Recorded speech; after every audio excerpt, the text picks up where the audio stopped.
Imagine waking one morning to a wave of breaking news that sends shockwaves through every palace corridor. The headline screams, Charles abdicates? Prince William just crowned after Camilla's biggest betrayal exposed. Suddenly, every foundation of the modern monarchy trembles. What if King Charles III, with decades of public devotion, steps down due to an unseen betrayal by the woman he trusts most? And what if his eldest son, Prince William, ascends the throne not amid hopeful celebration, but under a dark cloud of deception? This riveting saga begins with Camilla, the queen consort, whose measured public persona hides a storm of ambition and guile. Sources close to Clarence House whisper of a secret dossier, a cache of allegedly explosive documents that reveal Camilla's covert maneuvering against Charles. Some claim she secretly negotiated undisclosed financial settlements, while others allege she manipulated diplomatic channels to secure power for William and herself. The betrayal, once confined to hushed palace corridors, has now erupted into the public square, forcing Charles to weigh his legacy against his own heart. In the days leading up to the explosive revelation, palace insiders noticed subtle signs of distress. Charles, once steady and stoic, was seen pacing his private study late at night, clutching a sheaf of papers with a crest embossed on thick vellum. Chambermaids reported hearing muffled arguments behind closed doors. Meanwhile, Camilla ramped up her public engagements, projecting unshakable confidence as she inaugurated new charities. Was it courage in adversity or a calculated distraction? Only time will tell. When the betrayal finally surfaced, it was in the form of a leaked video, surreptitiously recorded, grainy yet unmistakable. In it, Camilla is heard reassuring a foreign envoy, "My husband cherishes stability, but he is frail, bureaucratically overwhelmed. The kingdom needs William's vigor." Her words resonated with a single aim, to portray Charles as unfit and to rally support for William's immediate succession. The footage, once broadcast, ignited a firestorm. Royalists, who once revered Charles as a symbol of continuity, felt blindsided. Critics seized on the apparent duplicity. How could Camilla champion unity while secretly orchestrating a coup? In the aftermath, the public's faith in the monarchy splintered. Polling data from YouGov showed an unprecedented drop in Charles's approval rating, plummeting from 62% to 38% in a single day. Simultaneously, support for William soared as trust shifted toward the younger generation.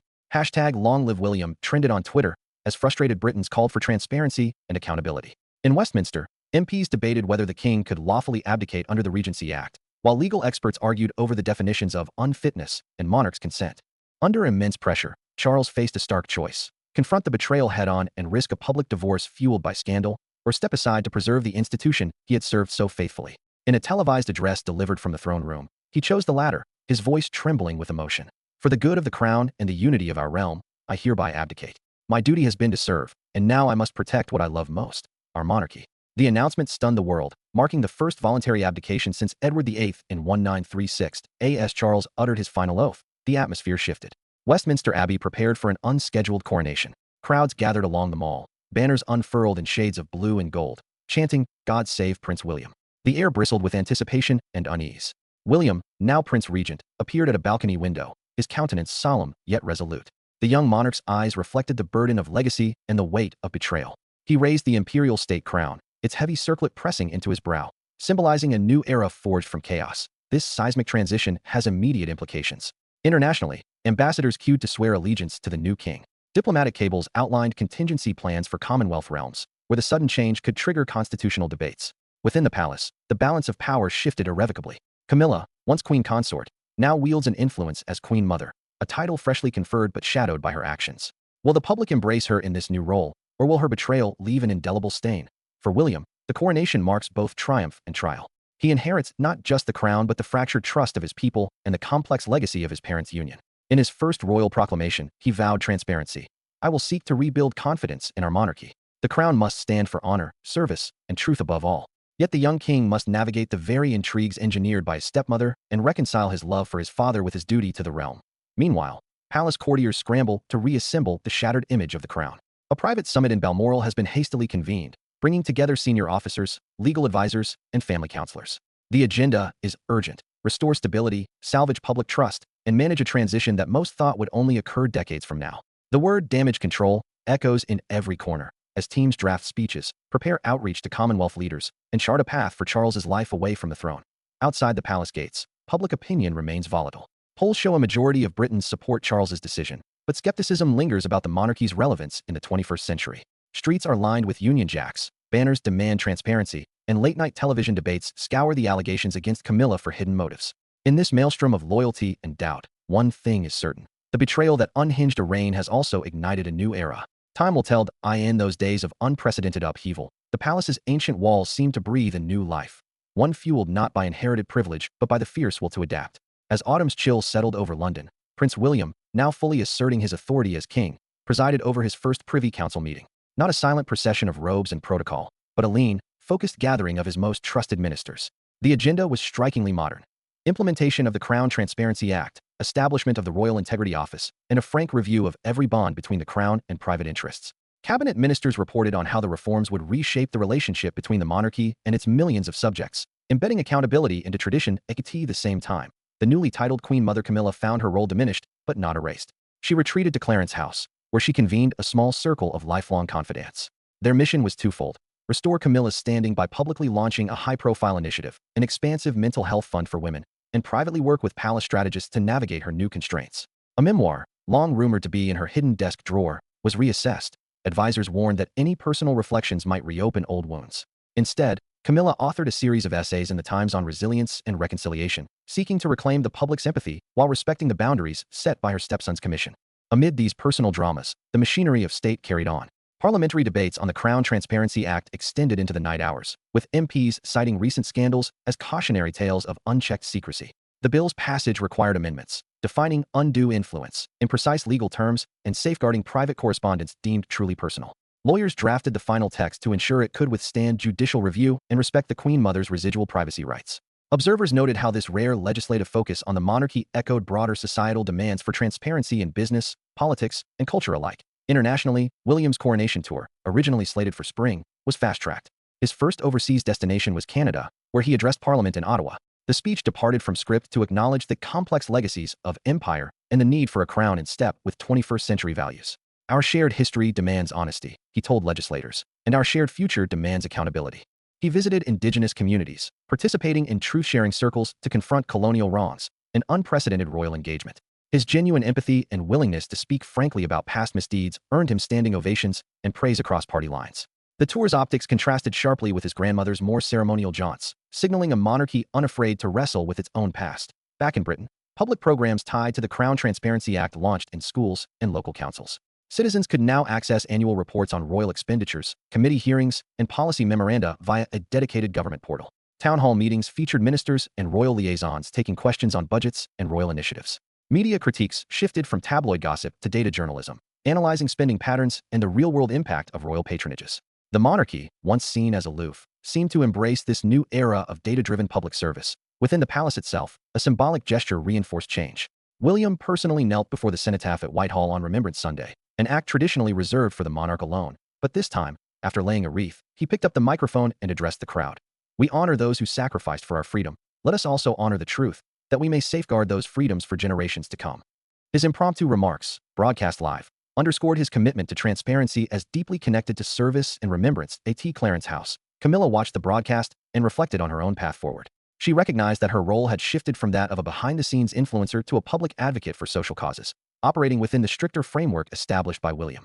The Queen Mother's office released its own annual report for the first time, detailing charitable grants, partnerships, and measurable outcomes. Though less opulent than the King's proclamations, the report demonstrated substance and impact, proof that even a diminished royal role could wield positive influence. As winter settled over Buckingham Palace, the monarchy emerged both reformed and resilient. The betrayal that once threatened to shatter centuries of tradition instead became a catalyst for renovation, driving the crown to embrace transparency, accountability, and genuine service. King William's rapid ascension, overshadowed initially by scandal and betrayal, had unfolded into a narrative of renewal.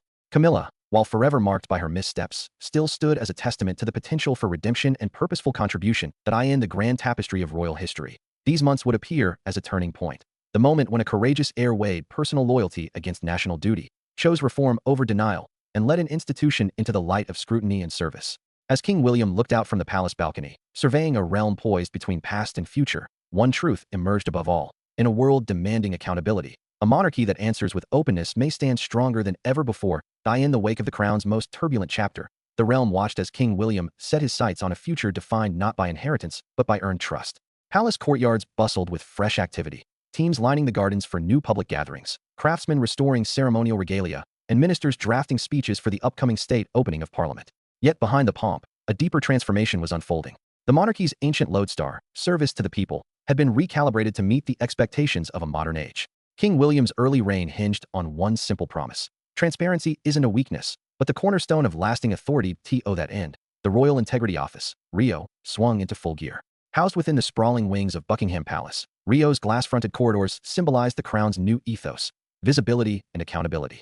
Here, specialist auditors pored over expenditures, verifying that every sovereign grant was applied to public benefit. A dedicated watchdog panel, chaired by a retired Supreme Court justice, held quarterly hearings open to the press and live-streamed online. Citizens could submit questions in advance, and responses were posted in full. For many Britons, this unprecedented openness felt like a realignment of power, no longer top-down decree, but a two-way conversation between monarch and subject. Across the palace's digital channels, a Monarchy in Focus campaign took root.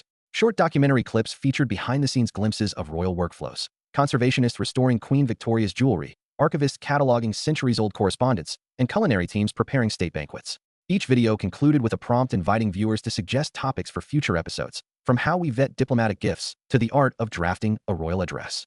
Social engagement soared as viewers posted ideas on Twitter and Instagram, transforming monolithic tradition into a participatory living institution. Meanwhile, the Commonwealth realms prepared for the first official tour of King William's reign. Australia and New Zealand, where Republican sentiment ran high, agreed to host joint forums on constitutional evolution. William and Governor-General representatives convened town halls, discussing potential paths forward, retained ties with the Crown under new compacts, modified head of state roles, or the preservation of symbolic monarchy detached from daily governance. In each nation, the King's message remained consistent. National identity rests on shared values, not outdated hierarchies. He spoke of Commonwealth unity grounded in mutual respect, acknowledging painful colonial legacies while celebrating cultural resilience. These frank acknowledgments earned diplomatic accolades, breathing new life into debates about modern monarchy. Back home, Camilla's role continued to evolve. Branded now as the Queen Mother, she publicly endorsed her stepson's reforms while channeling her own energy into championing women's health, particularly peri- and postmenopausal care, a subject historically sidelined. She traveled to hospice centers and research institutes, often anonymously meeting patients off camera, then sharing anonymized stories to destigmatize female aging. Her annual report detailed grants distributed to regional clinics, the number of women reached, and measurable improvements in treatment access. Through data-driven storytelling, the Queen Mother reframed her position, not as a royal figurehead, but as a dedicated advocate whose influence yielded tangible benefits. At Clarence House, a new ritual of Open Thursday was introduced. Each week, small groups of citizens, teachers, nurses, community leaders, received invitations to tour the residence's historic rooms, attend a roundtable with senior aides, and offer feedback on royal initiatives. The first cohort included a bakery owner from Birmingham, a youth soccer coach from Glasgow, and a redeployed firefighter from Cardiff. Their candid perspectives fueled policy tweaks, an expansion of youth mental health grants, the creation of culinary workshops to support local food banks, and the redesign of garden spaces to host after-school programs. These Open Thursday sessions became a powerful symbol that the monarchy listened, learned, and acted on the people's priorities. Simultaneously, Parliament moved to enshrine the Crown Transparency Act into law, codifying many of the reforms William had championed. The final vote passed with an overwhelming majority, reflecting broad cross-party consensus. Key provisions mandated annual financial disclosures, defined clear boundaries for royal patronage conflicts of interest, and provided legal recourse for citizens seeking redress if the Crown failed to uphold its transparency obligations. Constitutional scholars lauded the act as a model for modern constitutional monarchies worldwide, balancing respect for heritage with mechanisms to prevent the abuses of secrecy. Public opinion polls mirrored this legislative triumph. Trust in the monarchy surged, with approval ratings climbing from the low 40s during the crisis to over 70% within 6 months of William's ascension. Focus groups cited the king's authenticity and willingness to confront challenges head-on as defining factors. Younger demographics, often skeptical of hereditary privilege, expressed newfound engagement, volunteering for royal-sponsored community projects, and even visiting royal residences as tourists to experience the behind-the-scenes tours themselves. Cultural institutions, too, embraced this era of royal openness. The British Museum and National Portrait Gallery collaborated with the monarchy to curate traveling exhibitions on royal scandals, including the very episode that had precipitated Charles's abdication. Artifacts ranged from redacted letters to original VHS tapes of the leaked video revealing Camilla's betrayal, displayed not as sensational relics, but as cautionary reminders of the perils of hidden power. Visitors could attend interactive workshops on media literacy, exploring how rumors and leaks shape public perception. These exhibitions traveled to Edinburgh, Cardiff, and Belfast, weaving a tapestry of shared history and critical reflection. Politically, the monarchy's transition influenced debates on devolution and regional governance.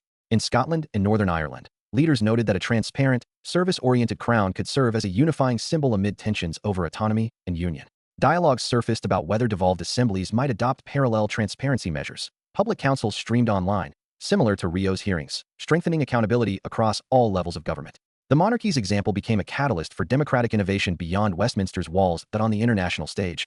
King William's success reinvigorated Commonwealth collaboration. Summits focused on youth entrepreneurship, climate resilience, and digital equity, areas where royal patronages offered convening power and funding. Awards programs named for the King's Trust recognized grassroots innovators across Africa, Asia, and the Caribbean. These initiatives spotlighted individuals spearheading community-driven change, reinforcing the monarchy's relevance as a connector of global networks rather than an aloof relic of empire. Amidst these sweeping changes, personal reconciliation unfolded behind closed doors. King Charles III, now styled the Guardian Sovereign, hosted private retreats at Balmoral for William and Camilla. In hushed gardens, the three members of the royal triumvirate navigated forgiveness, understanding that their shared heritage transcended the betrayal that once threatened to rend it. Though Charles's public role had diminished, his counsel remained invaluable, an anchor of wisdom guiding the crown's next chapter. As the calendar turned to the new year, the kingdom stood at a crossroads of reflection and prospect. The monarchy that had weathered a crisis of trust now emerged more transparent, accountable, and connected than ever before. The story that began with betrayal and abdication had evolved into a testament to an institution's capacity for self-renewal. Under King William's reign, the crown embraced a future where openness fortified tradition, where service defined status, and where every citizen, regardless of birth, shared in shaping the monarchy's enduring legacy.